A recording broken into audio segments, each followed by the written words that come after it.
In just a few hours, Arizona Governor Doug Ducey will be sworn into the state capitol for the start of his second term. Other state leaders taking the oath include a new superintendent of public institution whose appointment was sparked by the Red for Ed movement. And as News 4 Tucson's Eric Fink reports, local educators say that movement isn't going anywhere.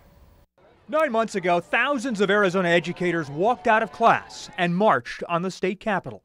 In August, passions flared when the Arizona Supreme Court took the Invest in Ed proposition off the midterm ballot, citing confusing language.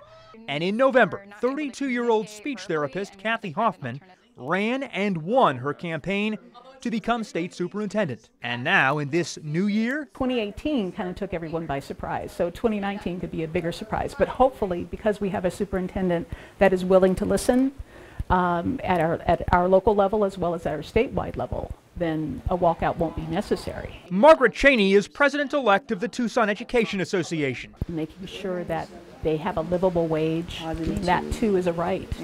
And if it's not, it should be. Like the incoming superintendent, Megan Mogan is a speech therapist. She says her fellow teachers and educators involved in the Red for Ed movement will be watching what goes on inside the Capitol closely this year.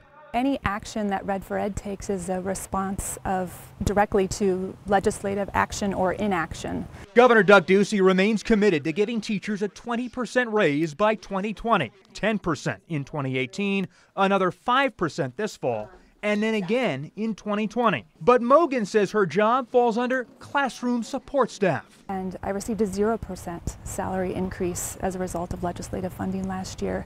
Same goes for school psychologists, occupational therapists, instructional aides, all these people that make a classroom run. The governor's office tells News 4 Tucson both Ducey and the state legislature want to restore capital funds to pre-recession levels in the vicinity of $370 million flexible dollars that could be used to give raises to support staff personnel. Still, Cheney is skeptical. State leaders are really fighting to put students and their teachers first. Students are not a commodity.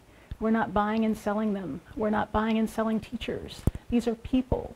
You can't run a school like a business. When you do, you can run it into the ground. And the inauguration starts at 10 o'clock tomorrow morning up in Phoenix. We will have coverage throughout the day. I'm Eric Fink, News 4 Tucson.